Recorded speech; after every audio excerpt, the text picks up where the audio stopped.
Bismillahirrahmanirrahim. Assalamu alaikum. Christians have given great hype to a video with a mistake from Mohammad Hijab where they have shown him with a statement that Quran allows pre-pubescent marriage. As I said in the beginning, that this is a mistake from Mohammad Hijab.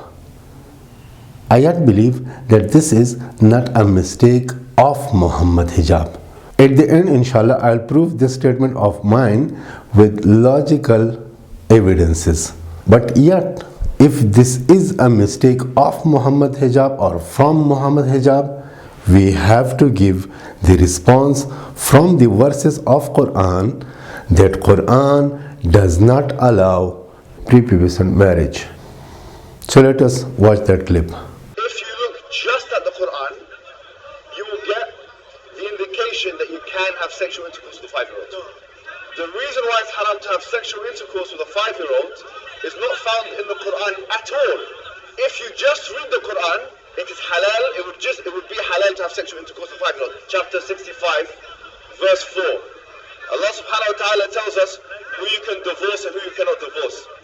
And then he says, وَاللَّائِ لَمْ يَحِدْنَ وَاللَّائِ لَمْ يَحِدْنَ, and the ones who had never been pubescent before.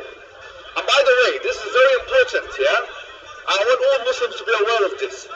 The reason why we don't have sexual intercourse with 5-year-olds and 6-year-olds and 7-year-olds or whatever is not because of puberty. Wait a minute, what did you say? It's not because of puberty, because that verse in the Quran actually says lam yahid. They never had puberty before. You can't go around that. The Quran doesn't say anywhere in the Quran that the woman has to be pubescent. I dare you to find one verse in the Quran where it says you're not allowed to marry someone based on harm, or you're not allowed to have sexual intercourse based on harm, or you're not allowed to marry someone based on puberty. Give me one verse in the Quran which says the woman has to be pubescent. You know, in the Quran it says حُرِّمَتْ عَلَيْكُمْ أُمَّهَاتُكُمْ. It says you're not allowed to marry your mum.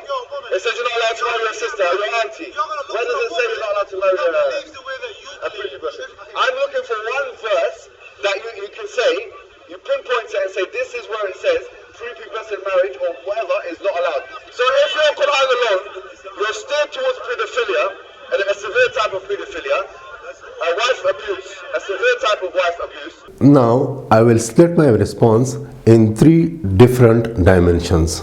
And let me start with the first one, where Mohammad Hijab is asking about give me one verse which proves that Quran does not allow pre-pubescent marriage.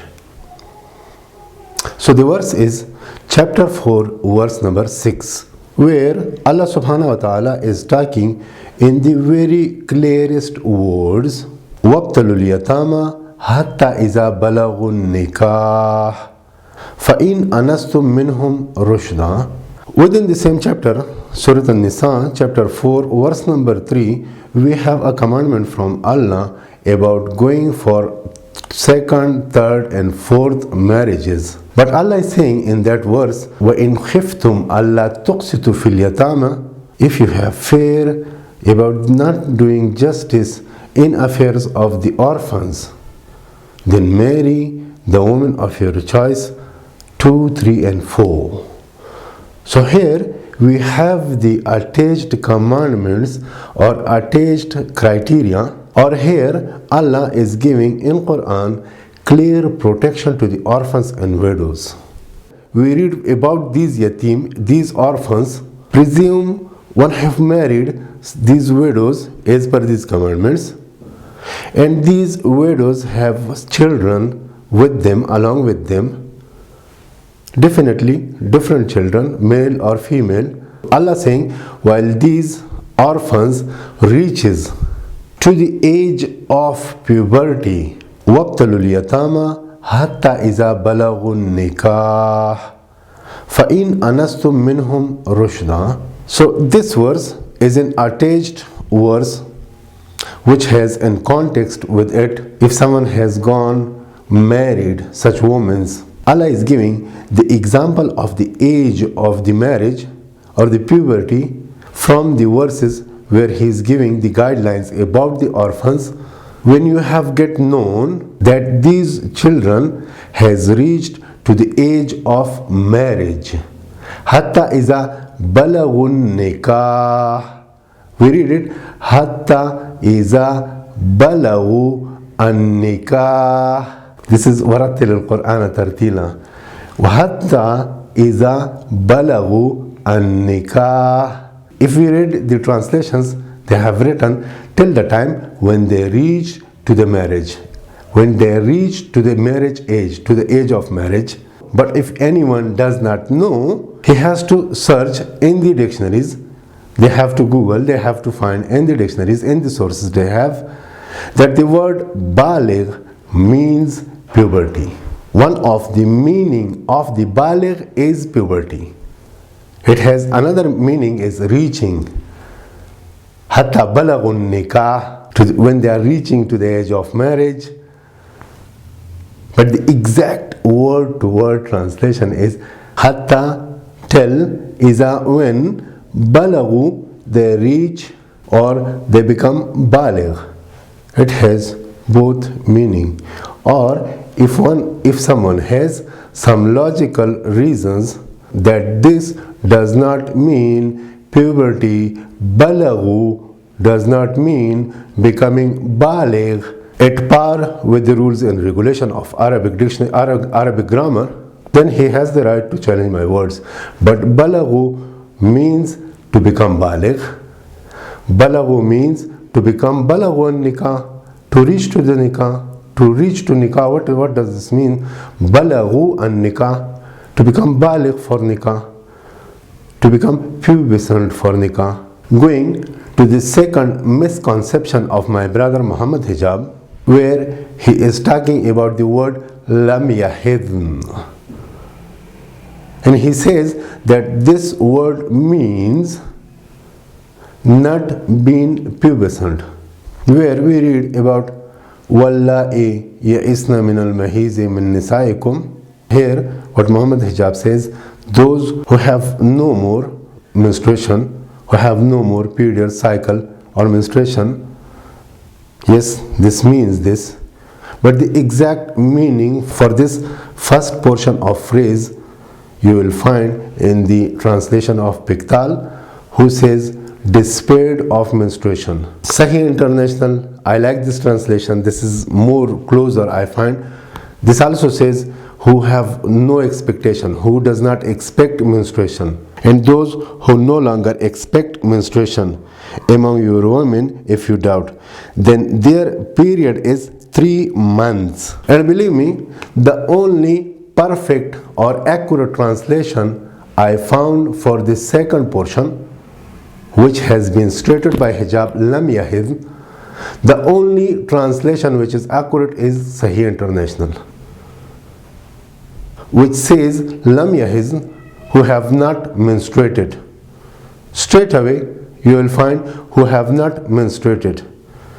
Pickthall says who have it not. Abdullah Yusuf Ali says who have no course. Mohsen Ali Samadar also says who have no course, which is also a closer meaning. But course, we have this word course. I will show you this course is appearing for a similar word which will explain this verse. There we will find course. But in this part, this is not the course, this is menstruation. Course, Allah is also talking about periods. He has used word quru, salasa quru. There we will read 3 periods. Now the exact translation for this word is wallahi ya'isna min al-mahizi min nisaikum, those who have despaired of menstruation. So for those, they have to wait. If they get divorced, they have to wait for 3 months. Allah says here 3 months. And Allah says if you have any doubt. And for the second criteria is those women who are lam yahizn. Wallahi lam yahizn, which has been stated by Mohammad Hijab that those who are not pubescent. This is not correct translation. Those who are not pubescent, this is the translation. In one of the translations I have seen, I just saw this word in the bracket. Not pubescent, who have not been reached for the menstruation. They have written something like that. But yet I do not have any translator saying that who are not pubescent. So the first question raises, where is this translation coming from? Because the translation is going far away from the word. If you are coming closer to the word and we do not find that in the translations, we are yet okay with that. But with the translations, it is taking away from the original meaning, or even as you have stated, this is given the meaning which will even destroy the doctrine of the Quran or the commandment of the Allah. Now, if we talk about this term menstruation, period, cycle, whatever, if we talk about this from the medical point of view, we understand that there are 28 days between the last day of the periods, last day of the menstruation cycle, and the next cycle's first day.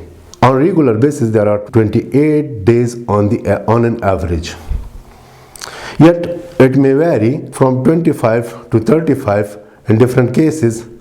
There are some regular and irregularity of this. There are so many other information about this from the medical point of view. Why am I saying this about this period or days? Allah is talking about those women who are not menstruated in the time of getting divorced, meaning who are in these 28 days. So we can call these 28 days as the healthier days, and the rest of it can be from 3 to 7 days, but we take it the 4 on an average.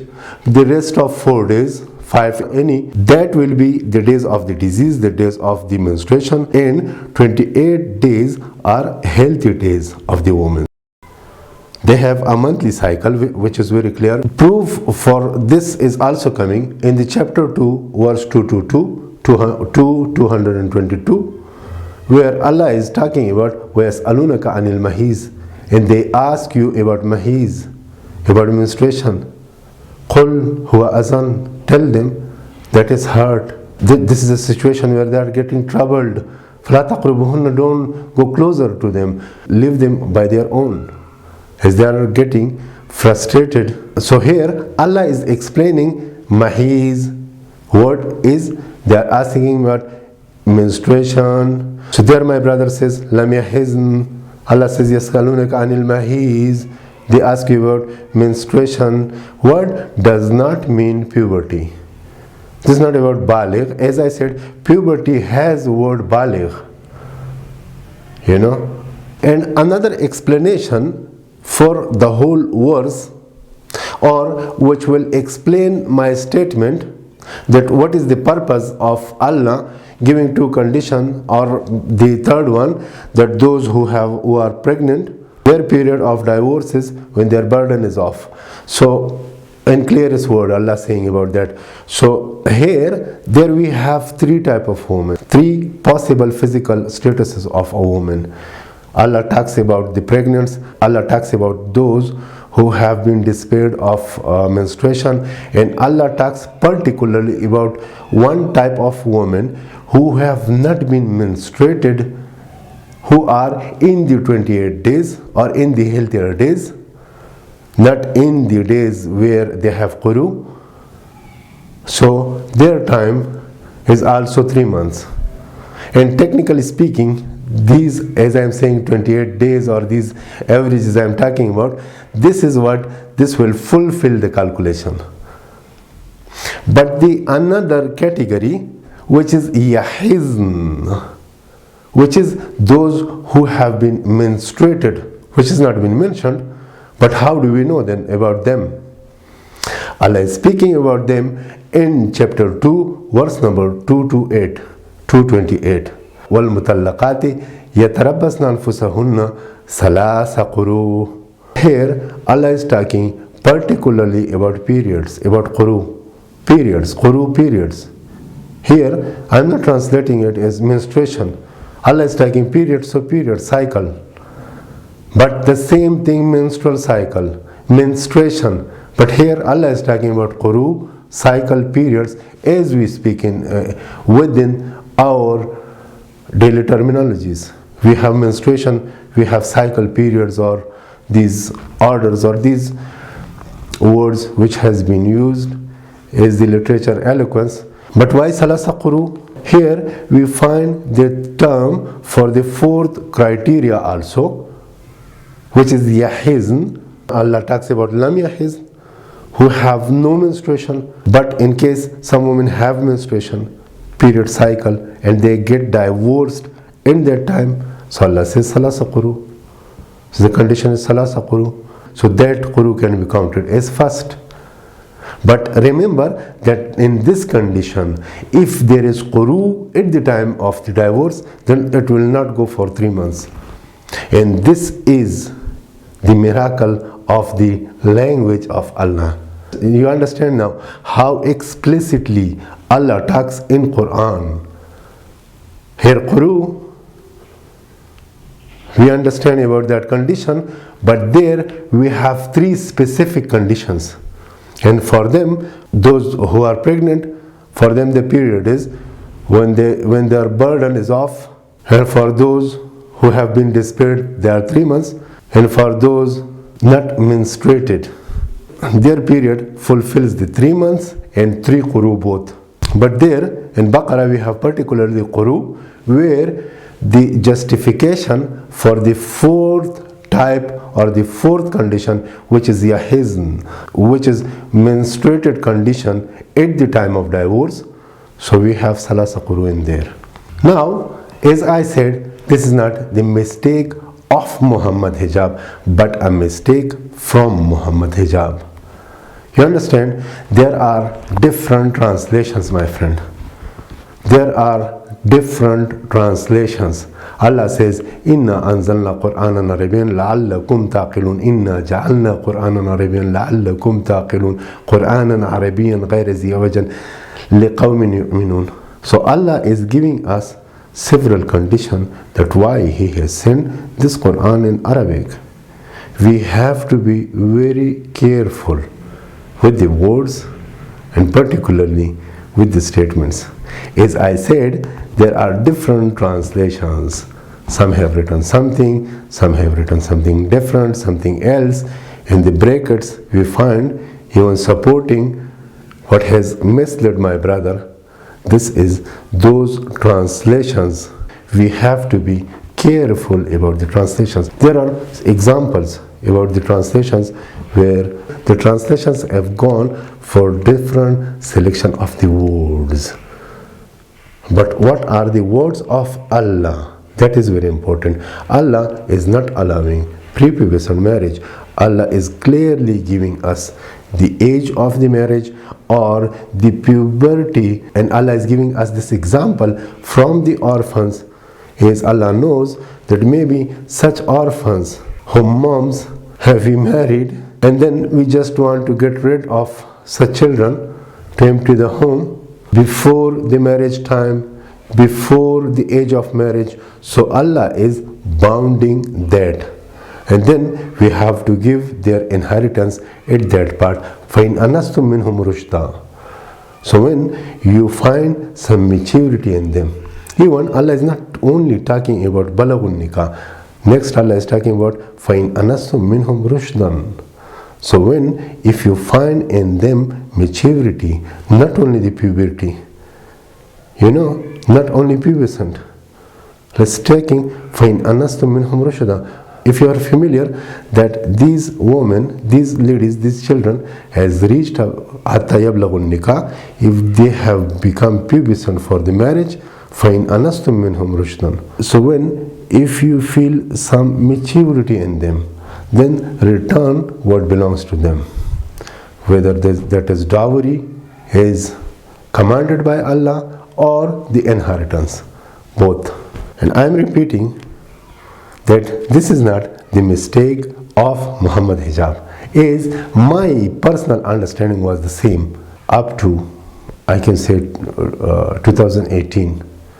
Even reading for the 30 years, 25 years or from childhood. But my understanding was different up to that time. But now I have to be very careful with the words of Allah. And inshallah, I believe that my brother Mohammad Hijab will appreciate his mistake.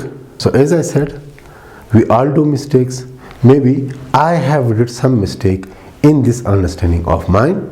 There is something in this Quran which can give better understanding than what I said. I am open to be spoken to. You can very easily talk to me. Or if someone yet have this claim that Quran allows pre-pubescent marriage, I am ready to talk to him. I am ready for conversation on this topic. We all do mistakes, my brother Mohammad Hijab. And remember, all the viewers, that this person, this Mohammad Hijab, is an asset for the dawah of Islam.